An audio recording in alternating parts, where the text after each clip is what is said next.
Apologies, we've had a few technical difficulties, so there are some videos in this presentation, but there will be no sound.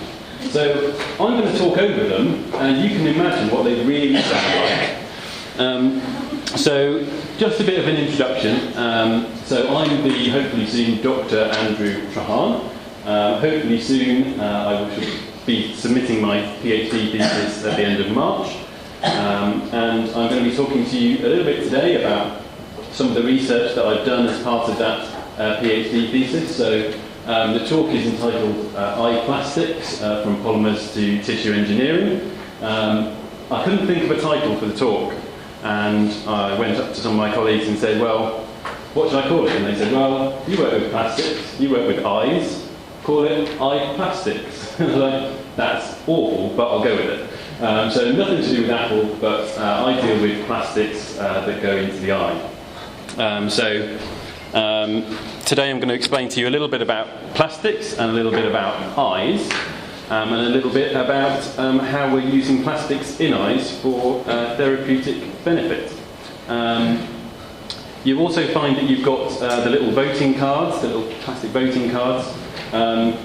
There will be some questions that come up throughout the lecture, and you'll get the opportunity to respond to those questions.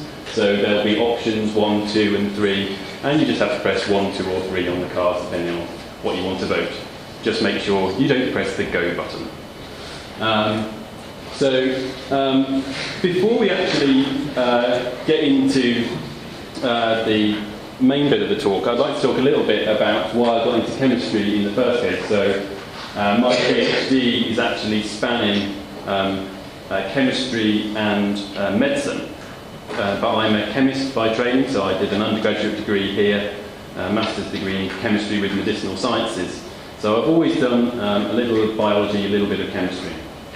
But this molecule on the screen now, called cisplatin, is actually part of the reason that I got into chemistry in the first place.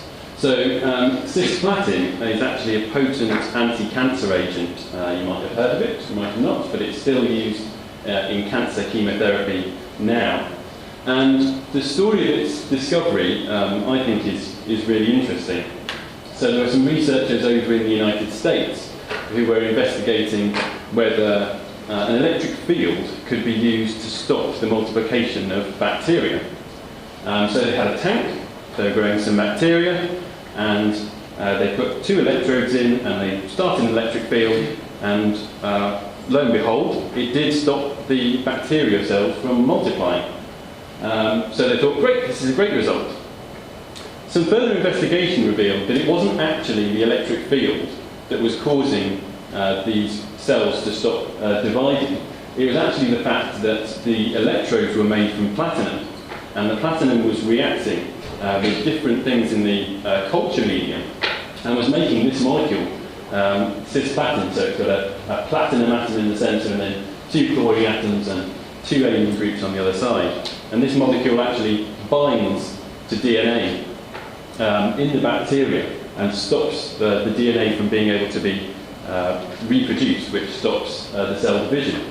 And they then said, well, this is a fantastic result, we can use this for an anti-cancer agent. It's actually still one of the most potent anti-tumour agents there is.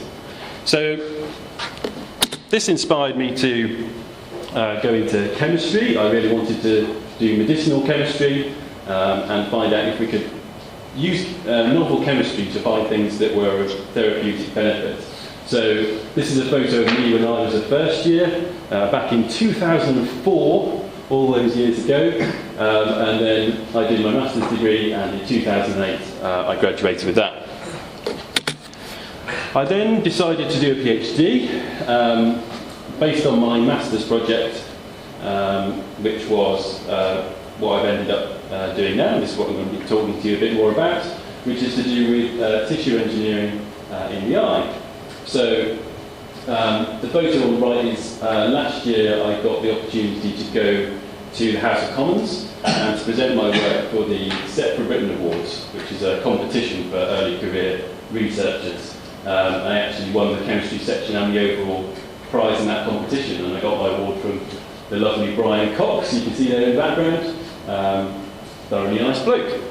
So we'll press on now, just so I can get a bit of an indication for your thoughts.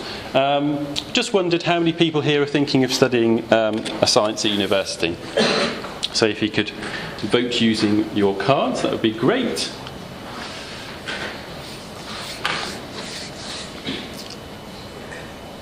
Okay, so a good 62% of you there interested in studying science. That's really good.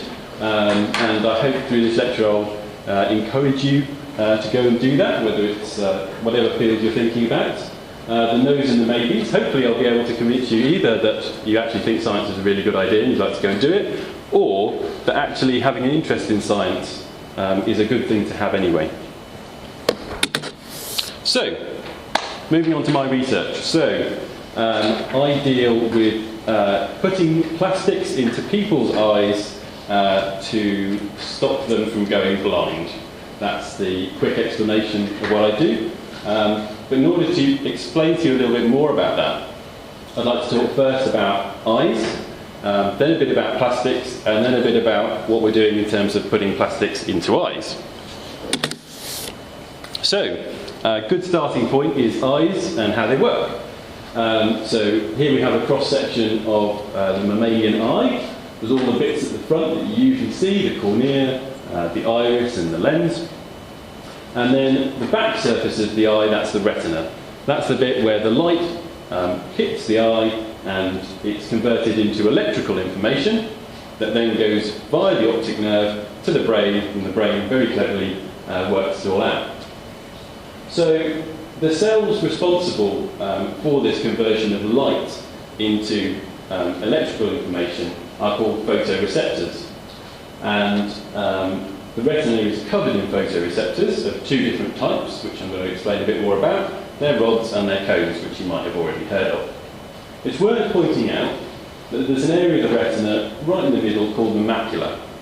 And that area is very dense in cone photoreceptors and is responsible for your fine vision and a lot of your colour vision as well. I'll come back to talking a bit more about the macula a bit later on. So my research focuses in the area of the retina. So I'll explain to you a little bit more about the retina. So here's quite a simple cross-section of what the retina looks like. So you have light coming into the eye, it hits the photoreceptor cells, and then behind those cells, behind that layer, there is a small subretinal space. The importance about this space is that we can access it surgically. So you can actually get into that space with a needle and syringe and put something in there. You've also got the retinal pigment epithelial layer. That's a layer that's designed to support the function of the photoreceptors. And the RPE layer, retinal pigment epithelial layer, is supported by an important membrane called Brooks membrane. Doubt you'll ever have heard of it, but it's quite important to my research. The reason it's so important is because this layer at the back, called the choroid, that's the blood supply to the eye. That's where all the cells get all their nutrients and where all the waste products from cellular growth go back into the body. So the Brooks membrane is actually important because it controls the diffusion of these nutrients into the eye and the diffusion of waste products back out again. So you can imagine that if you were to end up with a problem with this membrane, it could result in these cells not being able to survive, and that could cause a problem for your vision, and that's what happens to some people. So, talk a little bit more about rods and cones. So these are the photoreceptor cells that turn light into electrical information. So rod cells, you've got about 120 million of these cells in your eye, and there's one nerve fibre for approximately every 10,000 rod cells. So this is why the vision that you get from rod cells isn't as accurate as the stuff that you get from cone cells, because there are only 7 million cone cells, but each one of them has got its own nerve fibre. So the brain can tell exactly which cell the signals are coming from.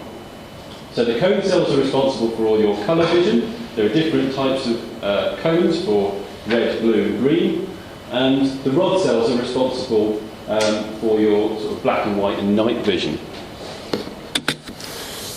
So how does it actually work? So there's a very important molecule in the retina called retinal. You might be familiar, those of you doing chemistry at A-level, with these sorts of structure diagrams. But don't worry if you're not, because I'll explain a bit more in depth. So in this top molecule, that's called retinal. That's what you would normally have in a rod cell. When light hits this molecule, it actually changes shape. So you can see in the molecule at the top, that area circled in blue, that there are two big sort of carbon chains either side, on the same side of a double bond, and then two hydrogen atoms, H's, on the other side. But when light hits this molecule, it flips, so that the two small hydrogens, you can see the areas circled in red, are now on opposing sides, and the bulky groups are also on opposing sides. It's perhaps easier to see with a space-filling diagram. So the cis retinal, which is the normal state, is what you can see on the top, whereas the trans retinal, what happens when light hits it, is on the bottom. It's actually this molecular change in shape that enables you to see. So another quick question for you now. How many people have been told that eating carrots can improve your vision? I know it's something I was certainly told. Interested to see how many of you have been told that. Large percentage of you. I can tell you that unless you're vitamin A deficient, it's not true. It was actually something that was used as propaganda during the Second World War. And I'll explain to you a bit more how now. So there's a molecule in carrots called beta-carotene. It's the molecule that's actually responsible for making carrots orange. And it's a big molecule, you can see it at the top of the screen here, but despite its complicated nature, it's actually symmetrical. So the dotted line you can see down the middle is actually a line of symmetry. And what the body can do is come along to beta-carotene and use the body's chemists, which are enzymes, and come and break that molecule in half. It can then add some oxygen to it and make two molecules of retinal, which already explained to you is very important for vision.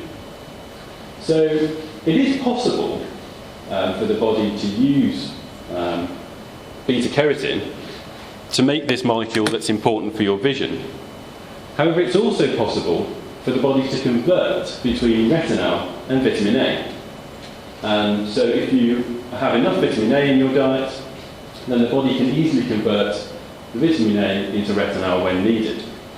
The reason that this rumour was put about was one, because the government were quite interested in people eating more vegetables, and this was a good thing.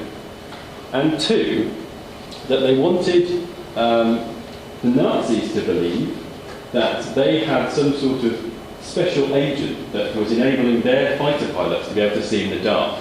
And that's why they could see German bombers.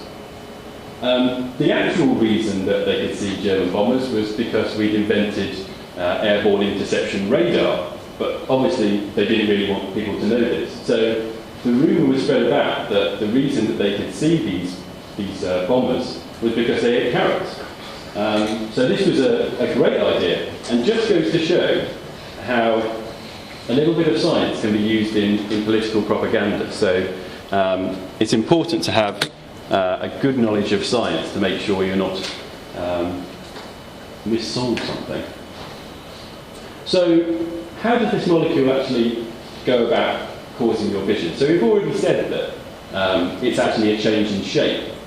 And the reason this change in shape is so important is because in rod cells, cis retinal is bound to a protein called opsin.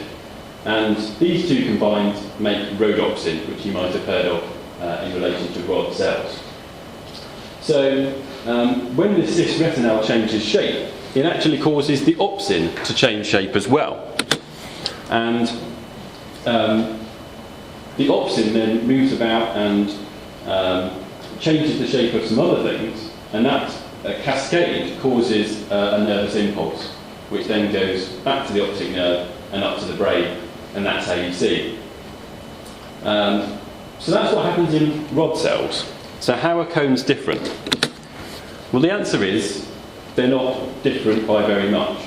The only real difference is that instead of having just opsin, different cone cells have either red absorbing, blue absorbing or green absorbing proteins. So they can tell the difference between different sorts of colours. But otherwise they work in pretty much the same way. So, having heard about how people can see, we're now interested in people who might not be able to see. So I'm just interested, who's heard of the disease age-related macular degeneration? It's always an interesting one because when we have UCAS tours come around our department, you'll often find that students haven't heard of it so much, and that seems to be the case. Whereas when you get groups of parents coming around, you'll often find that quite a few of them have heard of it. So as it's an age-related condition, that's not too much of a shock. But I want to explain to you a little bit more about this condition because it's important for my research. So this disease affects 1 in 3 people over the age of 75. So if all of you reach the age of 75, 1 in 3 of you will get this condition. What it does is it causes people to go blind in their central vision by affecting that area I talked about before, the macula. And it's taking out some of the central vision. So here's an illustration of showing how it can actually affect someone's vision. As you can see, the central vision has been lost completely. And the fine vision has gone as well. So you can see that the picture on the right is slightly more blurred than the picture on the left. At that point I was going to show you a video. I won't, because the sound doesn't work. But I'll tell you a bit more about macular degeneration. So I work for a consultant eye surgeon here called Professor Andrew Latery, and he set up a charity called the Gift of Sight, which is designed to fund research into eye conditions, which is actually something, because it's not life-threatening, that not a huge amount of people think about. So there are 2 types of this disease, macular degeneration. One's called the wet, and that affects about 10% of patients. And there have been a lot of medical advances in wet macular degeneration. What happens in this form of the disease is that blood vessels from the choroid, which I told you about before, the blood supply to the eye, actually break through the Brooks membrane. And they start growing in the retina. And these blood vessels then burst, and that causes the photoreceptors and the RPE cells to actually die, and that's what leads to the loss of vision. There are drugs out on the market. There is laser treatment for this form of the disease, but it is expensive. The drugs are sort of in the region of £1,000 per injection, and that's actually going to be, as we've got an ageing population, that's only going to become a bigger cost to the NHS. However, 90% of people with this condition have what's called dry macular degeneration, and that's where Brooks membrane gets thick and accumulates waste products, and it stops being able to transport those nutrients from the blood to the photoreceptor cells. So the photoreceptor cells then die in the same way as you would get with wet macular degeneration. So I've told you a little bit about eyes. I've told you a little bit about macular degeneration, and we'll come back to that. I just want to give you a brief overview now of plastics. Plastics are something that are everywhere, from the voting cards that you are holding in your hands, to plastic bags, to clothing. A couple of popular examples in their chemical structures I've shown on here. So plastics are made up from polymers, and polymers are long chains of atoms that combine together, and the way that these chains interact determines the property of the particular plastic. So up at the top there we've got polymethyl methacrylate, which is also known as Perspex, which I guess you've heard of, nylon, which is I'm sure all of you have heard of in clothing, and polyethylene or polythene, which I'm sure you've heard too, polythene bags. I'm going to talk to you a little bit more about nylon. There are lots of different ways in which plastics can be made. Unfortunately, we don't have the time to go into detail on all of them. So I'm going to just tell you a little bit more about nylon, which you might learn as part of your A-level studies if you do chemistry. So nylon is actually made up from two different molecules. So the hexane 1,6-diamine over the right-hand side. So there's a chain of 6 carbon atoms with 2 amine groups on either end. And then you have a similar thing, but it's an acid instead. So at the end of the carbon chain, you have an acid group. And you actually get a reaction between the nitrogen-containing amines and the acid. And that just keeps going. So you have one reaction, and then the other end reacts with another acid, and it just keeps on going. And you get a repeat chain with this long unit that repeats over and over again along the length of the chain. The fun thing about this reaction when you actually make nylon, some of you might have seen, is that you have two liquids, and the nylon is actually made at the interface between these two liquids. So I've got a short video. It did have sound. It doesn't now, but I'll just talk over it. So this is showing you how nylon can actually be made. So this is the diacid just going into the beaker there, and just about to pour in the hexane 1,2-diamine. So it's a fun reaction if ever you get the chance to do it. And not all, as I said, not all polymers are made in this way. In fact, in our laboratory, we use solutions of the different parts to generate plastics. But this one's quite a fun illustration because you get the polymer being made on the interface. So we're just mixing the two things together there. Unfortunately, you're missing the narration of our American lecturer who's currently doing this, but what you can do is then, at the interface between the two liquids, you can pull out a strand of nylon. And this is one way that nylon can be made. And actually, although you don't have lots of people doing this in order to make nylon industrially, the chemistry is exactly the same. So again, you're getting these two liquids combining, and at the interface, you can pull nylon out. And actually, with this experiment, you just keep pulling it out, and you can pull out, as you can see, lots of different strands of nylon. So this is one way of being able to make fibres.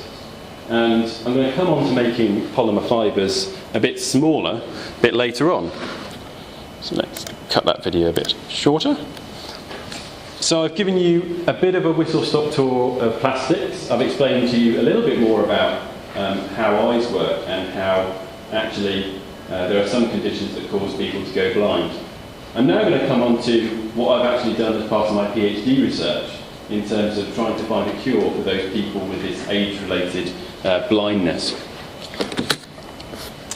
So, what have plastics got to do with eyes? Well, actually, the field of biomaterials, which is materials that can be implanted into the body for a therapeutic benefit, goes back again to the Second World War.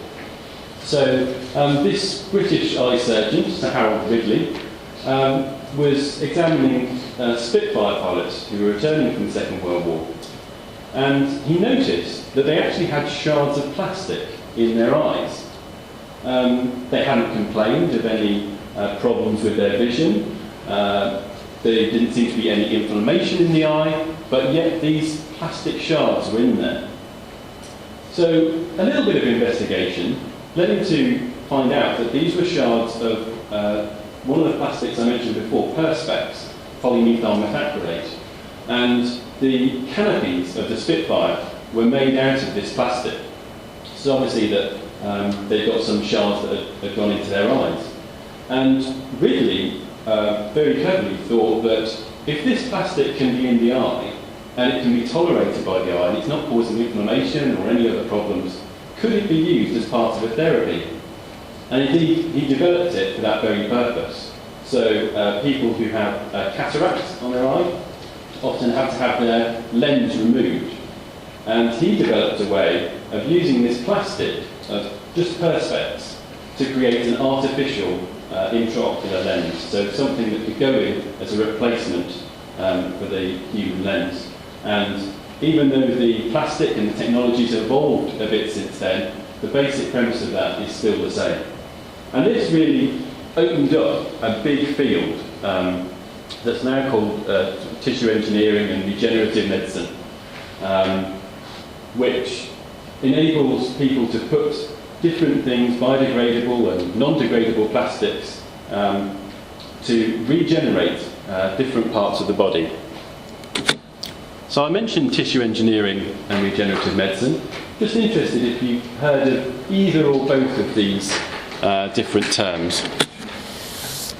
I must confess that before I came to university, I'd definitely not heard of them, but they have actually come more into the public domain recently. Okay, so actually quite a lot of you have, and that's, I think, quite a big change in the last sort of 10 years, I would say, that this is really coming into the fore. For those of you who've not heard of these things, tissue engineering is using technology to create tissues outside of the body. It's taking cells and being able to engineer them in such a way as to create a tissue. Regenerative medicine is using some of those tissues and the body's own cells to be able to regenerate parts of the body that may have degenerated. This technology is being used in all sorts of applications now. It's being used for growing new bone, growing new cartilage, growing patches for the heart, growing new skin, all areas of research that are very active at the moment. And we thought, well, you've got two problems with macular degeneration. One of them is that you've got a Brooks membrane that's too thick, and it's not diffusing the nutrients the way it should. The other problem is that you've got photoreceptors and RPE cells that are missing, and they need to be replaced in order for somebody to be able to see it again. So we really wanted to use this technology of regenerative medicine and tissue engineering to be able to recreate the retina and, if possible, transplant this newly created retina into somebody's eye. So I'll talk to you a little bit first about some of the work we've been doing in generating a completely artificial Brooks membrane from plastics. Many scientists, you will find, take inspiration from nature, and we were certainly no exception to that. So these pictures that you see on the screen now are scanning electron microscope pictures, very powerful microscope pictures, showing what a pig's Brooks membrane looks like under the microscope. So you can see it's actually this fibrous tissue. It's about 4 microns, that's 4 times 10⁻⁶ meters in thickness, very small indeed, and it's actually made from fibrous collagen. So in this picture here you can see the fibrous surface, and you might be able to see the sheet of cells, which is the retinal pigment epithelium, sitting on the top. So we thought, okay, so nature's made a fibrous Brooks membrane, surely we can do something a little bit like that. So what are we going to make our fibres out of? So we decided on using this polymethyl methacrylate, the perspex that had been used by Harold Ridley back when he developed the intraocular lens. But we thought we'd put a bit of a different spin on it. So we created a polymer that has the same backbone as perspex, but it has these little chains that come off it. They're made of what's called polyethylene glycol, which you might find, if you ever see PEG listed on a product, you might find it in, I saw it on my mouthwash just the other day, and that's polyethylene glycol. And it's frequently used because it's a nice hydrophilic polymer, it's a water-loving polymer, and makes polymers more compatible with the body. So that's why we were interested to include it. And we made what's called a polymer comb, and you can probably see why from the picture. You've got this nice backbone over here of the methyl methacrylate, and then you've got these strands coming down, which are the polyethylene glycol, like strands on a cone. What we were also interested in is these blue bits down the bottom. We can actually alter, with chemistry, the ends of these polyethylene glycol chains and make them either something that cells would want to stick to, something that RPE cells would be interested in adhering to, or something that cells would die on when they were when you tried to grow them on there. And this control over cell culture is actually something that's relatively new. As a short aside, I want to tell you that it's certainly in PhD research, things don't always go to plan. And when we were investigating, trying to put these different chemistries on the end of this polyethylene glycol chain, we were doing some reactions in the lab, and we created usually a solution. And we could remove the solvent from this solution and we'd get a nice plastic, as you might expect. One day, we left the reaction a bit too long. We came back and we turned the reaction-containing vial upside down, and it had made a gel. This was an annoyance and a surprise to me at the same time. And we still don't know why it does that. We've got theories, we've got a few ideas about why this polymer might become a gel when we've done this certain chemistry to it, but we still don't know. And yet, the fact that it does that might be really important to how it interacts with cells. And not only that, but could be important in future applications of this research outside of cells and tissue engineering. It just goes to show that not all the answers in science have been found, and there's still a lot more questions out there than answers. I think a lot of people tend to view science as something where there's a lot of facts and a lot of things just to know, but I can tell you that there's certainly a lot more questions out there than answers. So, when it wasn't turning into a gel, this polymer was really good. And we thought, okay, so we've got this plastic. How do we turn it into something that looks like a Brooks membrane? How do we turn it into something that's fibrous? And we came up with this process called electrospinning.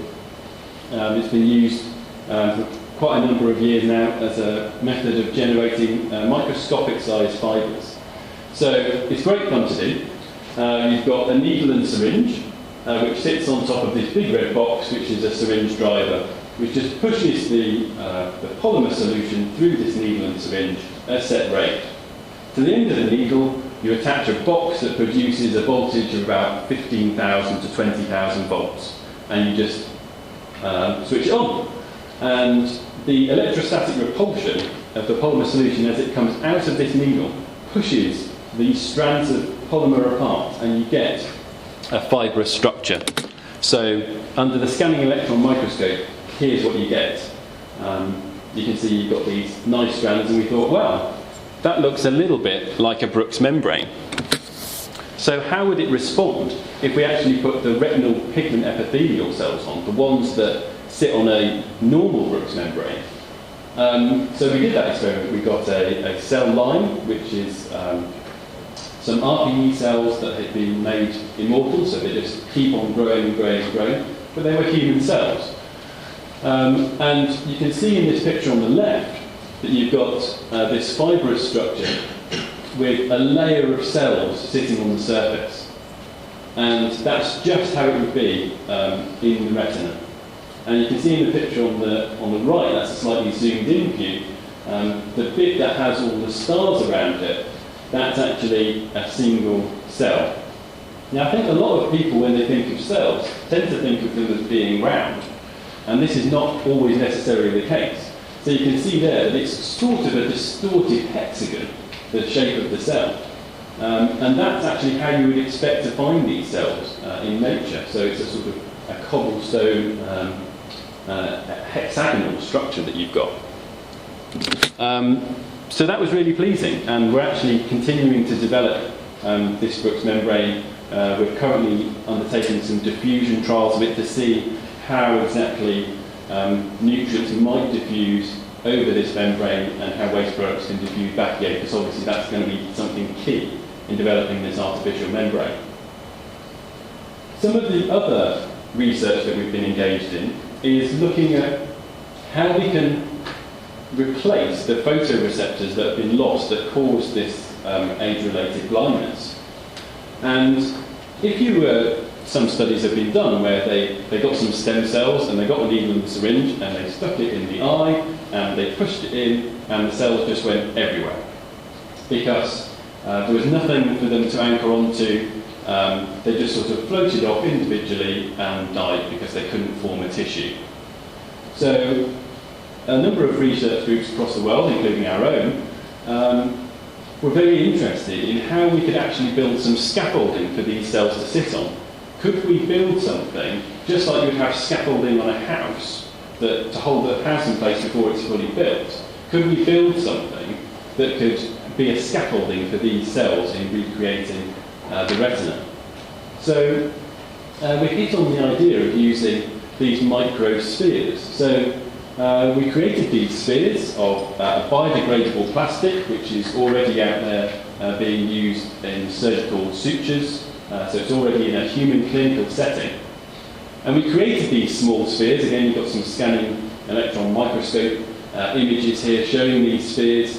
And we found that we could create smooth ones, like the ones on the left, or rougher ones, like the ones on the right. Interestingly enough, the cells seem to prefer ones that were sort of in between. So some that had a slightly rougher surface rather than completely smooth. And that's an interesting observation in itself.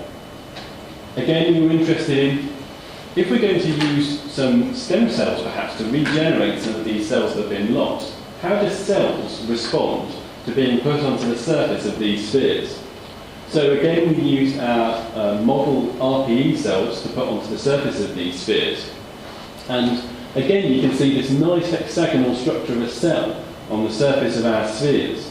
And on the right-hand side there, you can see the curvature of the sphere there and a layer of cells sitting on the surface, which would be an excellent platform for us to be able to deliver things into the eye. And we're putting this forward towards animal trials would be the next step, and trying to get to see if we can put stem cells on the surface of these microspheres and then implant them into the eye, can we actually do what we've said we can do and regrow the retina? One of the most common questions I get when I do any of these talks is, okay, so you've made this artificial Brooks membrane that you're investigating, you've developed these microspheres, how are you actually going to put that into somebody's eye? Now, if you're squeamish, don't watch the video. The delivery route is actually injection. So I've just got a short video now which is going to show you an injection into somebody's eye as it would be done. And people get really funny about eyes. They really don't like the idea, they don't mind skin, but they don't like the idea of an injection into the eye. So as I say, if you're squeamish, don't watch. So this video is taken from the people who produce a drug called Lucentis. And this is the drug that's used to treat wet macular degeneration. So if you are unfortunate enough to get it, this would be the treatment that you would have. And the patients are conscious when they're doing these injections. So that would be how we would deliver our solution. But if it was a choice between having this sort of injection in your eye and going blind, well, I know what I'd choose. Okay, so that's it. I'd like to say just some brief thank yous to the people who've helped me with this research. To my supervisor in chemistry, Dr. Martin Grossel, and his entire research team, and Professor Angelotri, and particularly Dr. Heather Thompson in the School of Medicine, who are showing how we can actually use this knowledge that we've got from chemistry to apply it in a biological context, and all of their research teams. The funding for my PhD has been entirely from charities. So these two charities, Foresight RP and the Gift of Sight charity, which Professor Andrew Lotry runs have provided all the funding to be able to make this research happen. So I'm very thankful to them. And thank you for your kind attention, and I'd like to invite any questions you might have. Thank you.